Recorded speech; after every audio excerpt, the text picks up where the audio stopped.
UMSU Radio FM, sentralnya anak muda. Assalamualaikum warahmatullahi wabarakatuh. Selamat pagi teman muda semua. Selamat kembali menjalankan kegiatan dan aktivitas kamu. Dan tentunya selamat kembali menjalankan ibadah puasa buat kamu yang menjalankan. Insya Allah hari ini memasuki Ramadan ke-25.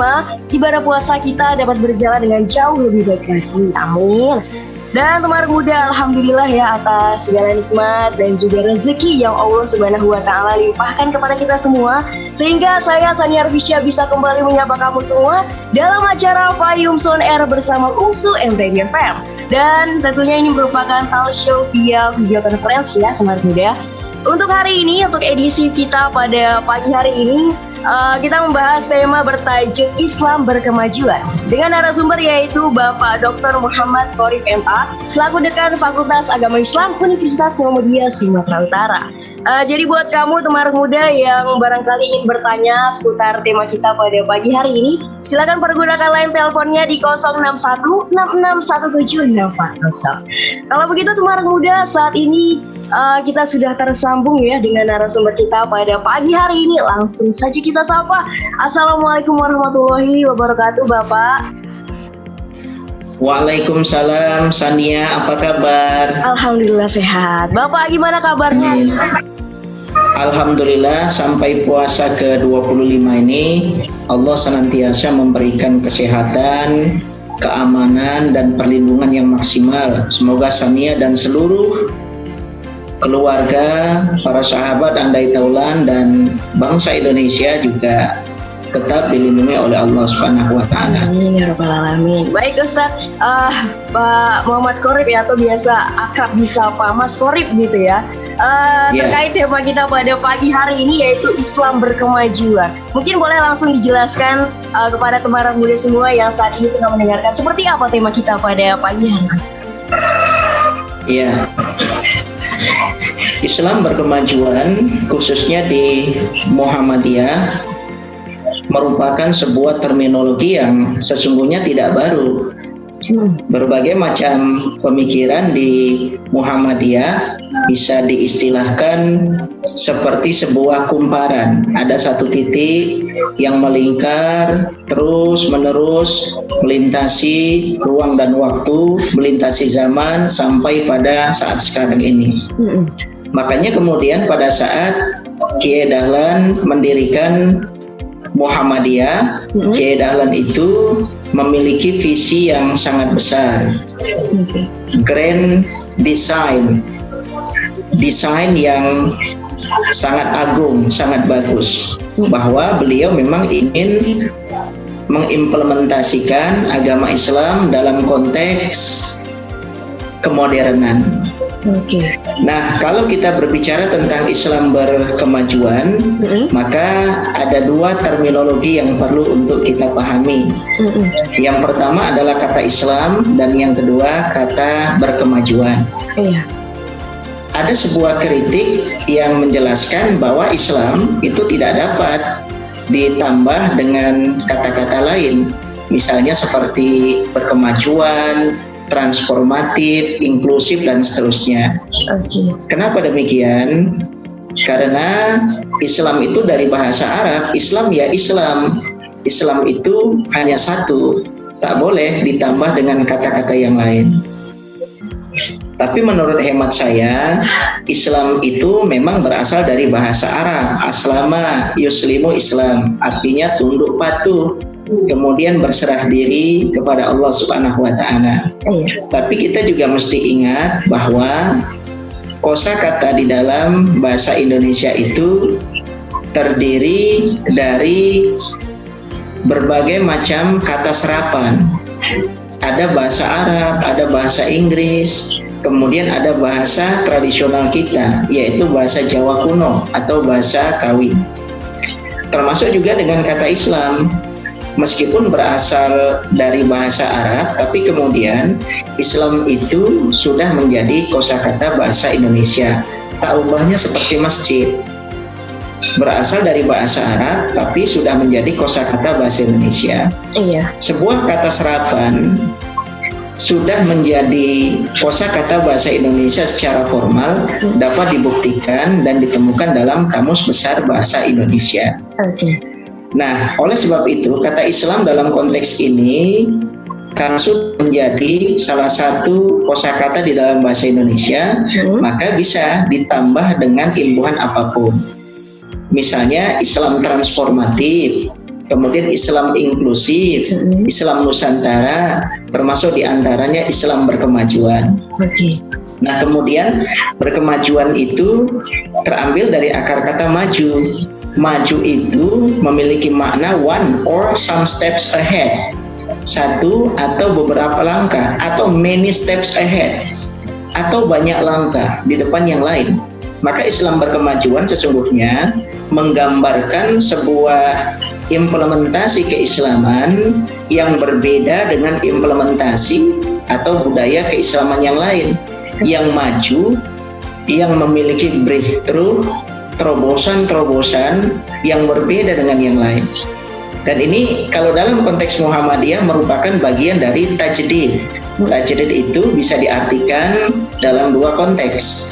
Yang pertama untuk konteks akidah dan ibadah namanya purifikasi. Kemudian dalam konteks non-akidah dan non-ibadah itu namanya dinamisasi. Kalau untuk akidah dan ibadah nggak boleh ditambah, nggak boleh dikurangi. Karena memang contohnya sudah ada dari Rasulullah SAW. Nah, untuk konteks yang kedua yaitu dinamisasi atau modernisasi, maka di luar konteks akidah dan ibadah boleh ditambah, boleh dikurangi. Nah, Islam berkemajuan itu berada dalam konteks yang pertama sebenarnya dan berada dalam konteks yang kedua juga. Sebenarnya kalau untuk akidah dan ibadah agar sesuai dengan sunnah Nabi yang dicontohkan Nabi, ini juga termasuk berkemajuan. Nah, kemudian di luar itu kita membuat berbagai macam terobosan, modernisasi, dinamisasi dan seterusnya. Ini juga bagian dari berkemajuan.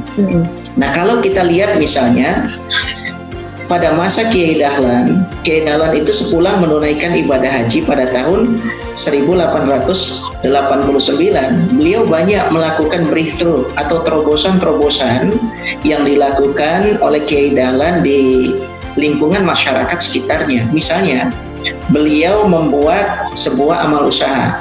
Nah, kalau kita katakan amal usaha di lingkungan Muhammadiyah, maka jangan terbayang di benak kita mendirikan sekolah, kemudian mendirikan rumah sakit, panti asuhan, tidak. Amal usaha pertama yang didirikan oleh Kiai Dahlan adalah membuat sebuah pengajian. Nah, disitulah kemudian Kiai Dahlan melakukan berbagai macam kajian kembali terkait dengan ayat-ayat Al-Quran, misalnya surah Al-Ma'un. Mengkaji surah Al-Ma'un itu tidak mesti didekati lewat hafalan yang bersifat mekanis, tapi juga logis, artinya lewat penafsiran. Ara'aital ladzi yukadzibu biddin fadzalikal ladzi yad'ul yatim wa la yakhuddu 'ala ta'amil miskin.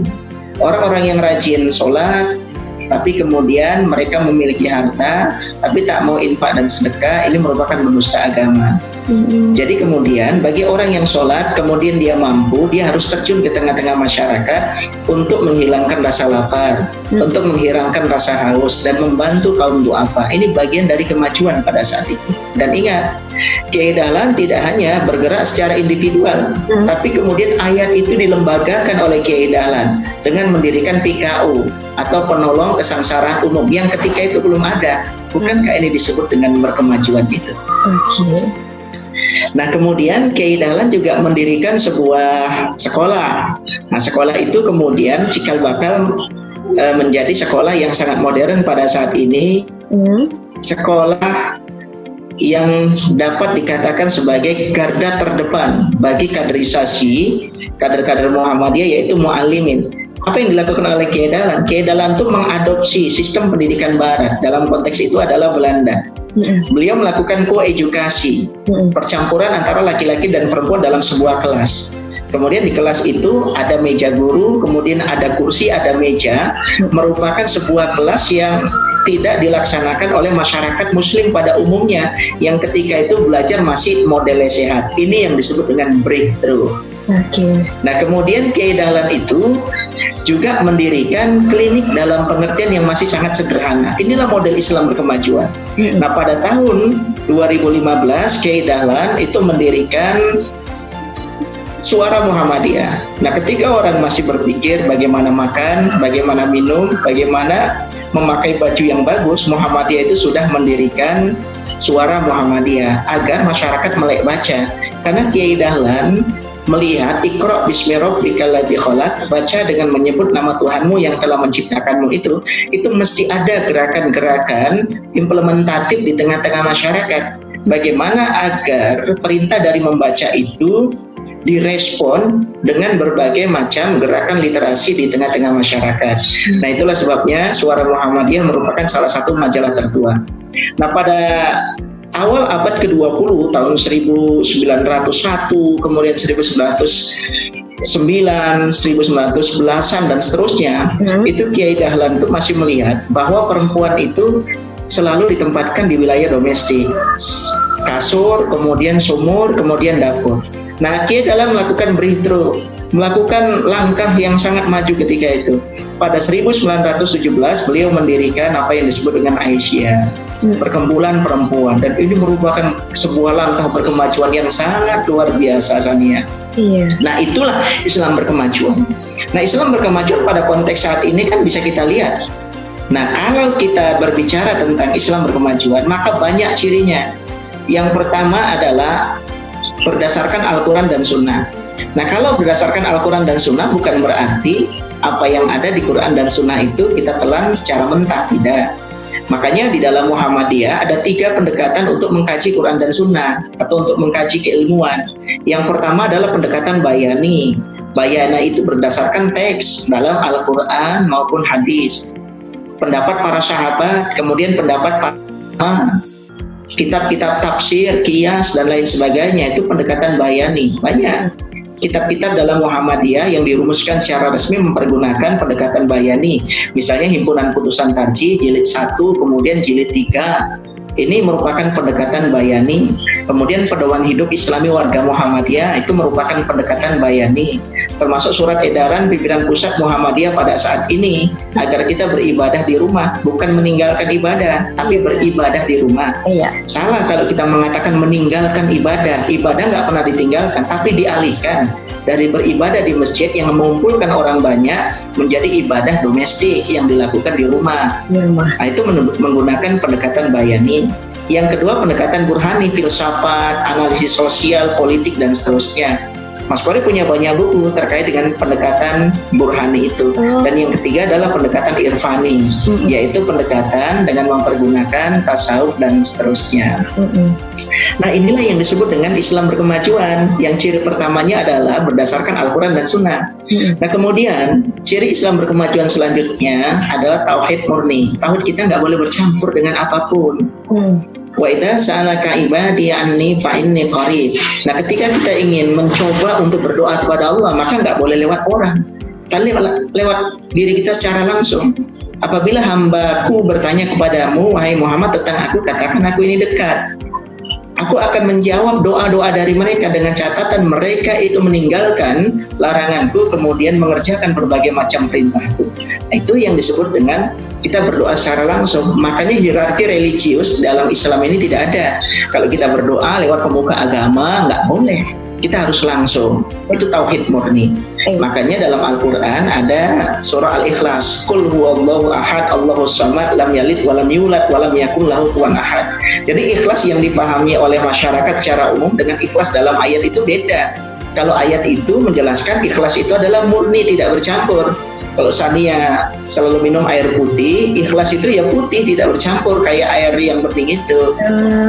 Itu ciri kedua, tauhid murni. Yang ketiga, amalan yang aplikatif dan solutif sesuai dengan kebutuhan dan problem masyarakat. Coba lihat, apakah pada saat ini Muhammadiyah masuk gerakan berkemajuan atau tidak? Pada saat gerakan Islam yang lain belum tampil ke permukaan, Muhammadiyah sudah tampil ke permukaan di masa COVID-19 ini. ada 130 miliar uang yang dikucurkan oleh Muhammadiyah untuk membantu COVID-19. Ada 50 rumah sakit Muhammadiyah yang digunakan untuk membantu COVID-19 ini. Kemudian ada ribuan tenaga medis yang dimiliki oleh Muhammadiyah untuk diterjunkan dalam rangka membantu pemerintah untuk mengatasi wabah yang sangat luar biasa. Pertanyaannya, apakah ini yang disebut dengan kemajuan? Iya. Maka bagi Muhammadiyah, Iqra bismi rabbikal ladzi khalaq. Bacalah dengan menyebut nama Tuhanmu yang telah menciptakanmu. Endingnya apa bagi Muhammadiyah? Mendirikan rumah sakit, mendirikan sekolah, kemudian mendirikan universitas dan lain sebagainya. UMSU itu berdiri tahun 1957, tapi ingat, gagasan berdiri perguruan tinggi di Muhammadiyah itu digelorakan pada tahun 1923 tahun sebelum Kiai Dahlan wafat. Ini berkemajuan. Ketika orang masih berpikir tentang makan, kita sudah mendirikan sebuah universitas. Ini hebat ini. Iya, luar biasa. Nah, kemudian Dr. Corona Rintawan itu ketua Muhammadiyah COVID Center yang diamanahkan oleh pimpinan pusat Muhammadiyah, itu disedekahkan oleh Muhammadiyah untuk menjadi salah satu pengurus dari BNPB, ditarik oleh pemerintah. Itu merupakan ciri dari kemajuan. Maka amalannya solutif. Maka genetika dari gerakan Muhammadiyah itu bukan turun ke jalan, kemudian demo dan seterusnya, tidak. Tapi Muhammadiyah itu sepi ing pamrih rami ing gawe. Artinya tak banyak omong, tapi kemudian karya nyatanya bisa kita lihat di sana sini, termasuk di kota Medan ini. Nah, kemudian ciri selanjutnya dari Islam berkemajuan itu adalah toleran. Maka Sania sebagai warga perserikatan, Mas Koris sebagai warga perserikatan sangat toleran. Tapi toleran itu bukan berarti nggak punya prinsip. Toleran justru prinsip itu kuat, tapi kemudian menenggang berbagai macam perbedaan sejauh perbedaan itu tidak bertentangan dengan Al-Quran dan Sunnah.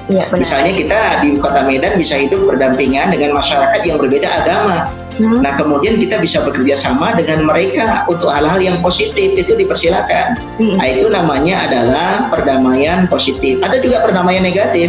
Ada Hindu, Muslim, Kristen, Buddha dan seterusnya. Ya hidup sendiri-sendiri, tapi nggak ada karya nyatanya, nggak pernah kerjasama.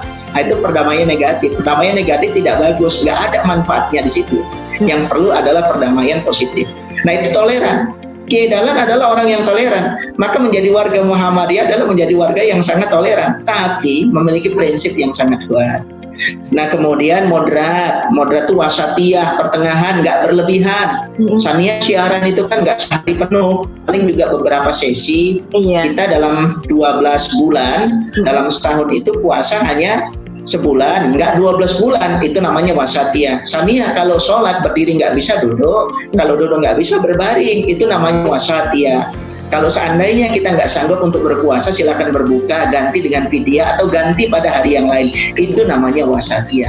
Itulah ciri-ciri dari gerakan Islam berkemajuan yang dipromosikan oleh Muhammadiyah. Terima kasih Sania. Oke, luar biasa sekali ya Mas Qorib perbincangan kita pada pagi hari ini terkait tema Islam berkemajuan. Jadi buat teman muda semua yang mungkin ingin bertanya kepada narasumber kita pada pagi hari ini, silakan pergunakan line teleponnya di 06166176440. Oke Mas Qorib, Sania ada yang ingin ditanyakan ya. Jadi untuk mewujudkan Islam sebagai agama bagi kemajuan hidup umat manusia sepanjang zaman, bagaimana kira-kira Islam berkemajuan itu dapat ditransformasikan atau diaktualisasikan ke dalam Indonesia berkemajuan? Ya, terima kasih. Ada sebuah buku bagus yang ditulis oleh Robert Hepner, tapi nulisnya ini sudah lama sekali. Mungkin nulisnya sekitar tahun 80 atau awal 90-an. Jadi Hepner itu mencoba untuk memetakan bagaimana implementasi keislaman di dunia Islam. Selama ini negara barat menjelaskan bahwa kalau berbicara tentang Islam, itu yang terpromosikan adalah Islam model Timur Tengah. Model janggut, model pakaian, dan seterusnya. Nah, kemudian dalam buku itu Hepner mengatakan bahwa ada model keislaman yang lain yang letaknya jauh dari Timur Tengah, yang letaknya itu di Asia Tenggara. Asia Tenggara dalam konteks ini adalah Indonesia. Dan di Indonesia ada dua organisasi besar. Salah satu yang paling besar itu adalah Muhammadiyah. Model Islamnya itu toleran, model Islamnya itu bagus, model Islamnya itu lembut, model Islamnya itu bukan penampilan pakaian, tapi amalan-amalan yang nyata. Maka Hepner kemudian mengatakan bahwa Muhammadiyah ini melakukan dua hal. Yang pertama adalah balancing. Balancing itu artinya penyeimbang, pendukung. Apa program pemerintah yang belum dilaksanakan dengan baik itu dibantu oleh Muhammadiyah. 261 juta penduduk Indonesia, tak semua direspon oleh pemerintah atau tak semua mendapatkan fasilitas pemerintah, misalnya dalam konteks pendidikan. Maka kemudian Muhammadiyah hadir di situ membangun lembaga pendidikan. Tak semua masyarakat Indonesia pada saat ingin mendapatkan pelayanan kesehatan itu pergi ke rumah sakit milik pemerintah. Maka Muhammadiyah tampil di sana untuk membackup pemerintah. Itu namanya balancing, itu namanya berkemajuan dan implementatif. Nah kemudian banyak orang miskin, kemudian kaum duafa yang terlantar, yang tak sempat dan tak memiliki akses untuk dipelihara oleh negara. Nah Muhammadiyah dalam konteks itu tampil ke permukaan, membuat panti asuhan, kemudian social care dan seterusnya. Itu implementasi dari Islam berkemajuan. Makanya kemudian itulah peran dari Muhammadiyah yang disebut dengan balancing. Tapi ingat, ada peran kedua, checking. Checking itu Muhammadiyah dekat dengan pemerintah, tapi kemudian kritis. Secara genetis kalau kita baca riwayat hidup dari Kiai Dahlan, nah Kiai Dahlan ini nggak pernah melawan pemerintah. Justru pada saat beliau diamanahkan sebagai Khatib Amin Masjid Agung Kauman Yogyakarta itu, beliau sesungguhnya mendapatkan SK dari Keraton Yogyakarta. Nah ini menjadi sebuah catatan penting bagi kita bahwa Muhammadiyah itu tak pernah berseberangan, tak pernah berbenturan dengan negara, dekat sekali dengan negara, tapi dengan sebuah catatan, Muhammadiyah tetap kritis. Menjadi sahabat sejati itu bukan berarti apa yang dikatakan sahabat dibenarkan, tidak. Kalau salah tetap diluruskan. Nah Muhammadiyah seperti itu. Bukankah ini merupakan implementasi dari Islam berkemajuan? Contoh konkret yang lain, pada saat pemerintah mengesahkan undang-undang air misalnya, Muhammadiyah melihat bahwa air ini mesti digunakan untuk kepentingan masyarakat umum. Tapi kemudian oleh para kapitalis dan pengusaha tertentu, air ini digunakan untuk kepentingan masyarakat banyak, tapi dikuasai penggunaannya, pengelolaannya oleh asing. Maka Muhammadiyah melakukan judicial review. Nah, judicial review itu meninjau kembali undang-undang agar undang-undang itu berpihak pada kemaslahatan rakyat banyak, dan itu alhamdulillah berhasil. Dan undang-undang itu kemudian disetujui dan manfaatnya itu untuk membangun bangsa dan negara kita. Sumber daya alam kita dikembalikan kepada anak-anak bangsa, tidak dikuasai oleh asing. Itu judicial review. Maka di Muhammadiyah dikenal dengan jihad konstitusi. Jadi jihad itu bukan hanya pergi ke negara tertentu bela umat Islam dengan teriakan Allahu Akbar, tidak. Di sekitar kita juga ada jihad. Nah jihad kita pada saat ini adalah menetap di rumah untuk sementara dalam rangka memutus mata rantai COVID. Benar. Apalagi jihad kita membantu saudara-saudara kita yang terdampak. Apalagi jihad kita, Sania tinggalkan keluarga kemudian siaran memberikan pencerahan di Suara Muhammad, di radio UMSU. Itu merupakan jihad. Mas Qorib memberikan pencerahan terkait dengan Islam berkemajuan. Itu juga merupakan bagian dari jihad. Jadi jihad itu mengerahkan semua kemampuan dalam diri kita untuk memberikan yang terbaik dalam rangka kemaslahatan. Terima kasih Sania. Oke, berarti antara Islam berkemajuan dengan pemerintah Indonesia pun kita saling bahu-membahu gitu ya Mas Qorib. Tapi yang jelas kalau misalnya ada kesalahan, Muhammadiyah ini, Islam berkemajuan ini kritis gitu. Ada kesalahan kita perbaiki. Jadi Sania, Islam berkemajuan itu untuk Indonesia berkemajuan. Karena ada 3 atau 4 kegiatan dari Muhammadiyah. Yang pertama, kegiatan untuk kepentingan masyarakat internal Muhammadiyah. Kemudian yang kedua, kegiatan untuk internal umat Islam. Kemudian kegiatan untuk internal bangsa Indonesia. Kemudian kegiatan untuk kemanusiaan. Maka ingat, Muktamar Muhammadiyah yang ke-48 nanti di Surakarta, itu Muhammadiyah pencerahan untuk semesta. Jadi Muhammadiyah itu berbuatnya bukan lagi untuk internal Muhammadiyah, untuk umat Islam saja atau untuk bangsa Indonesia saja, tapi juga untuk semesta. Oke. Luar biasa sekali. Kalau begitu Mas Qorib ada yang ingin saya tanyakan lagi ya. Kalau misalnya tadi dalam materi Mas Qorib ada menyinggung sedikit tentang tajdid ya. Jadi dalam konteks pemikiran Islam berkemajuan sesungguhnya menjadi bagian yang tidak terpisahkan dari tajdid. Kira-kira kenapa bisa demikian Mas Qorib? Iya. Makanya sesungguhnya Islam berkemajuan ini tidak bisa ditinggalkan dari tajdid. Karena produk dari Islam berkemajuan itu merupakan hasil dari bentuk tajdid tadi. Makanya kita mengenal kalau berbicara tentang Muhammadiyah, bahwasanya Muhammadiyah itu adalah gerakan tajdid. Tadi di awal sudah Mas Farid sampaikan kepada kita semua, kepada para pendengar UMS Radio dimanapun berada, bahwa tajdid itu di Muhammadiyah itu memiliki dua lapangan. Yang pertama untuk akidah dan ibadah. Akidah dimurnikan, karena akidah itu sudah sedemikian adanya, dicontohkan oleh Nabi. Ibadah juga seperti itu, dicontohkan oleh Nabi. Nggak boleh ditambah, kemudian nggak boleh dikurangi. Kalau ditambah kemudian dikurangi, kita bisa terjebak pada perbuatan bid'ah. Makanya Muhammadiyah itu melakukan gerakan pemurnian yang disebut dengan purifikasi. Nah, itu bagian dari pemikiran Islam juga.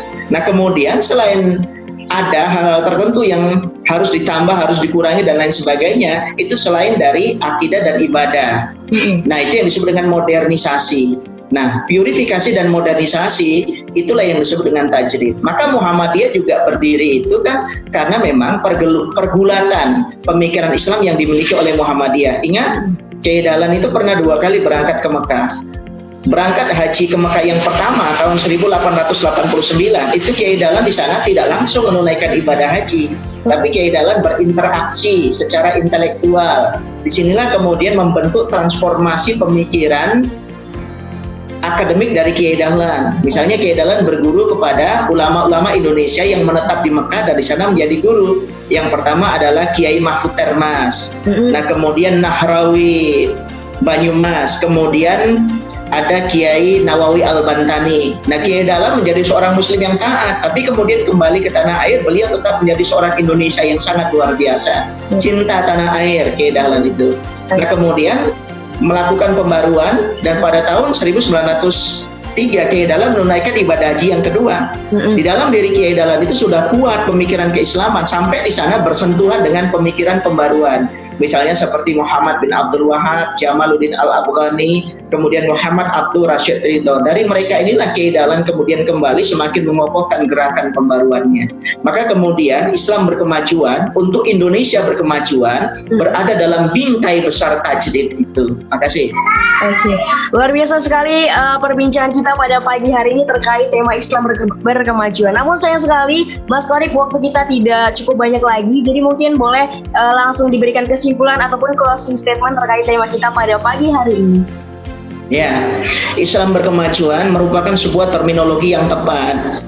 Oleh sebab itu Islam berkemajuan dipromosikan oleh Muhammadiyah. Jangan lupa bahwa karakteristik dari Islam berkemajuan itu, yang pertama adalah berdasarkan Al-Quran dan Sunnah. Kemudian yang kedua, tauhidnya murni. Yang ketiga adalah amalan yang solutif sesuai dengan kebutuhan masyarakat. Yang keempat, toleran, kemudian moderat, atau yang di dalam bahasa Al-Quran disebut dengan wasatiyah. Model keislaman seperti inilah model keislaman yang memiliki jati diri yang kuat, kemudian tidak lupa, tapi tetap kontekstual sesuai dengan perkembangan zaman. Bapak Ibu, para pendengar UMS Radio, Sania, para kru dari UMS Radio, ini mungkin yang dapat Mas Farid sampaikan. Mudah-mudahan ada manfaatnya bagi kita semua. Pada Allah Subhanahu wa Ta'ala kita kembalikan. Fastabiqul khairat. Assalamualaikum warahmatullahi wabarakatuh. Waalaikumsalam warahmatullahi wabarakatuh. Baik teman muda, itulah tadi perbincangan Sania dengan narasumber kita ya pada pagi hari ini, yaitu Bapak Dr. Muhammad Qorib MA selaku Dekan Fakultas Agama Islam Universitas Muhammadiyah Sumatera Utara terkait tema kita yaitu Islam berkemajuan. Jadi teman muda, bahwa Islam berkemajuan dan juga Indonesia berkemajuan itu satu bingkai ya, seperti kata Mas Qorib tadi, bahwa mereka saling bahu-membahu. Muhammadiyah ini sendiri pun kritis ya terhadap mungkin kalau misalnya ada sesuatu yang kurang tepat, ada sesuatu yang salah, mereka kritis dan sigap untuk memberikan nasihat, memberikan bantuan, dan tentunya itu semua untuk sama-sama memajukan Indonesia dan tentunya mewujudkan Islam berkemajuan ini sendiri. Baik teman muda, sekali lagi Mas Qorib, terima kasih banyak ya sudah berpartisipasi dalam acara Fayus. Terima kasih Sania. FM, ya terima kasih banyak. Semoga sukses terus buat seluruh program kerjanya Mas Qorib. Insya Allah ibadah puasanya dapat berjalan dengan lancar sampai dengan hari. Amin ya Rabb, sama-sama. Amin ya Rabbal Alamin. Baiklah teman muda, usai sudah perbincangan ataupun perjumpaan kita ya dalam acara Fayung On Air bersama UMSU-M Radio FM. Karena hari Senin 18 Mei 2020 merupakan edisi terakhir kita dalam acara ini. Jadi insya Allah setiap edisi yang sudah berlangsung bisa bermanfaat bagi kita semua teman muda. Dan tentunya tetap semangat buat kamu dalam menjalankan ibadah puasa di bulan suci Ramadan pada tahun ini, khususnya di tengah pandemi COVID-19 ini. Semoga kita semua dapat tetap semangat, dapat terus berlomba-lomba untuk mencari pahala, mengumpulkan pahala, melaksanakan kebaikan, dan tentunya menjadi berkah bagi kita semua. Amin ya rabbal alamin.